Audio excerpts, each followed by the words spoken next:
أعوذ بالله من الشيطان الرجيم بسم الله الرحمن الرحيم وعلى الذين هادوا حرمنا كل ذي ظفر ومن البقر والغنم حرمنا عليهم شحومهما إلا ما حملت ظهورهما أو الحوايا أو ما اختلط بعظم ذلك جزيناهم ببغيهم وإنا لصادقون صدق الله العظيم وعلى الذين هادوا حرمنا كل ذي ظفر، اور یہودیوں پر ہم نے حرام کر دیا ہر ناخن والا جانور.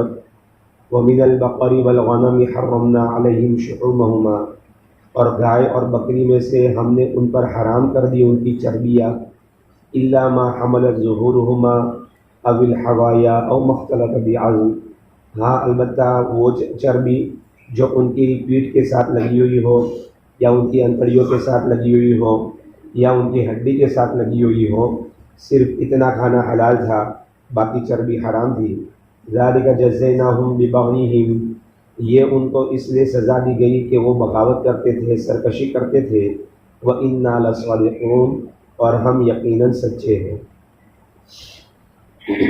اللہ رب العزت نے گزشتہ آیتوں میں ایک اصول بیان کر دیا تھا کہ کون سے جانور حلال ہیں، کون سے جانور حرام ہیں.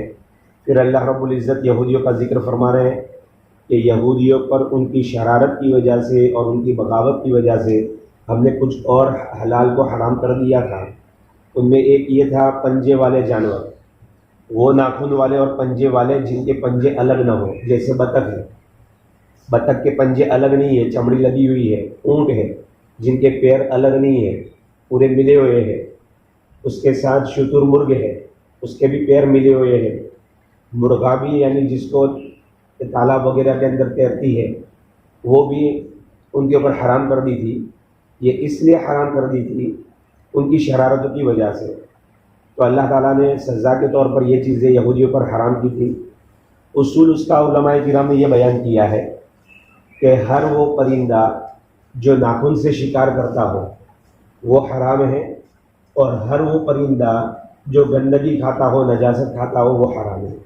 اس لیے فقہاء کرام نے ایک مسئلہ لکھا ہے کہ وہ مرغی جو ہمیشہ نجاست کھاتی ہو، جیسے دیہاتوں میں گوبر کا ڈھیر ہوتا ہے، اکثر مرغیاں ہم دیکھیں تو وہاں چرتی رہتی ہے.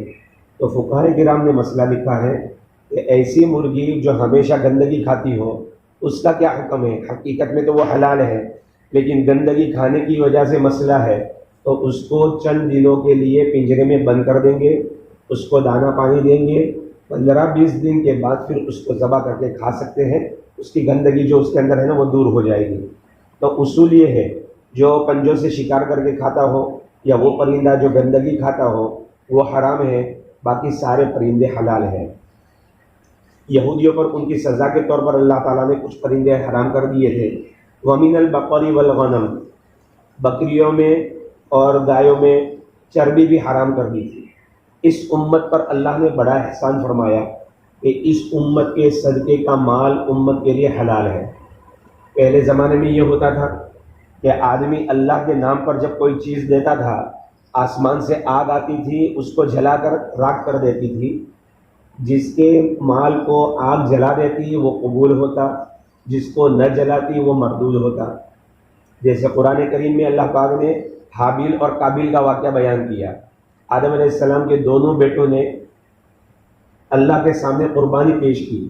اذ قربا قربانا فتقبل من احدهما ولم يتقبل من الاخر، دونوں نے قربانی پیش کی، ایک کی قربانی قبول کر لی گئی اور ایک کی قبول نہیں کی گئی. حابیل کی قربانی قبول کی گئی، قابیل کی قربانی قبول نہیں کی گئی. قربانی کیسے قبول ہوئی؟ حابیل نے بکرا پیش کیا تھا، قابیل نے اناج پیش کیا تھا. آسمان سے آگ آئی، بکرے کو جلا کر بسم کر کے چلی گئی اور اناج ویسا کا ویسا رہ گیا. تو پہلے زمانے میں یہ ترتیب ہوتی تھی. اس میں یہ ہوتا تھا کس کا مال پاک ہے، کس کا مال ناپاک ہے، کس کا مال حلال ہے، کس کا مال حرام ہے، یا کون اللہ کی نگاہ میں مقبول ہے، کون اللہ کی نگاہ میں مردود ہے، وہ کھل کر آ جاتا تھا. ستاری کا معاملہ نہیں ہوتا تھا، پردہ پوشی کا معاملہ نہیں ہوتا تھا.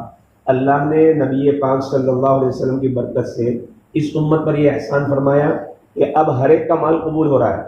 ایک سکہ باز بندہ ہے وہ بھی اگر مال دے رہا ہے نا تو اس کا مال قبول ہو رہا ہے، وہ آخرت میں فیصلہ ہوگا، اللہ فیصلہ کرے گا، لیکن دنیا میں کسی کو پتہ نہیں چل رہا کہ یہ سود کی رقم میں سے صدقہ کر رہا ہے یا زکوٰۃ دے رہا ہے یا حلال مال میں سے دے رہا ہے۔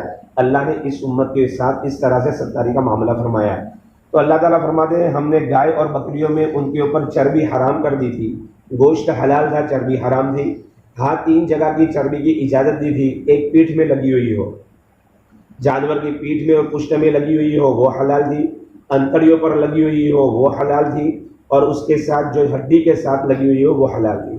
عام طور پر جیسے اوجڑی کے اوپر ہوتی ہے وہ ان کے لیے حرام تھی، گردے کے اوپر ہوتی ہے وہ حرام تھی۔ بہرحال اللہ رب العزت نے یہودیوں کے اوپر اس طرح سے چربی بھی حرام کی تھی۔ اس کی وجہ کیا تھی؟ وجہ یہ نہیں تھی کہ اللہ رب العزت ان کے اوپر ظلم کرنا چاہتے تھے، نعوذ باللہ، اللہ کسی کے اوپر ظلم نہیں کرتے۔ ذالک جزیناہم ببغیہم، یہ ان کو ان کی سرکشی کا بدلہ اللہ تعالیٰ نے دیا تھا۔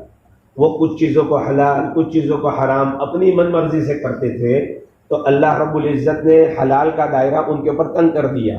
اچھا، ہماری حلال کی ہوئی چیزوں کو تم حرام کہتے ہو، حرام کی ہوئی چیزوں کو حلال کہتے ہو، اپنی مفاد پرستی کی خاطر تم یہ سارے کام کر رہے ہو، تو اللہ نے حلال کا دائرہ ان کے اوپر تنگ کر دیا۔ ذالک جزیناہم ببغیہم، یہ ہم نے ان کے ساتھ اس لیے کیا کہ وہ سرکشی کرتے تھے۔ وَإِنَّا لَصَادِقُونَ، اور یقیناً ہم سچے ہیں، یعنی اللہ تعالیٰ سچی بات بیان کر رہے ہیں، کیا حلال ہے کیا حرام ہے، کیا کھانا چاہیے کیا نہیں کھانا چاہیے۔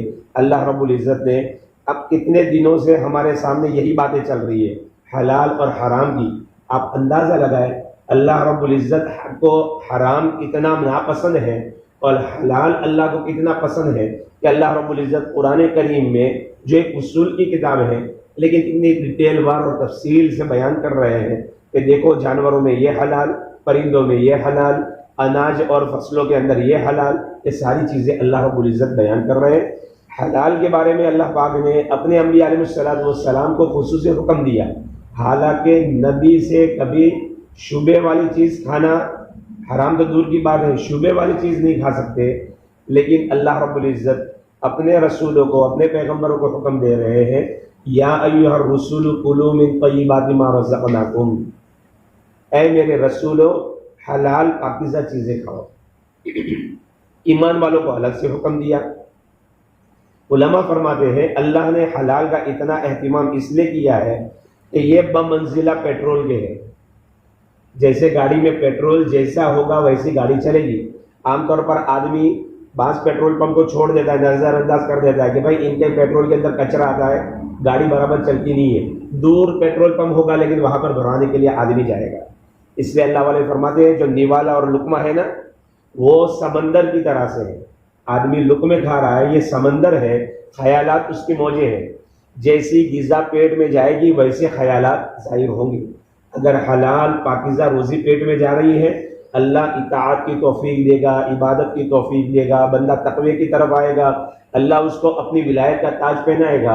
اور اگر بندے نے حرام کھانا شروع کر دیا تو پھر خیالات شیطانی بن جائیں گے کہ پھر نمازوں سے دوری، اللہ کی عبادت سے دوری، قرآن کریم کی تلاوت سے دوری، یہاں تک کہ نبی کی سنتوں سے آدمی دور ہو جائے گا، اللہ کے فرائض سے دور ہو جائے گا۔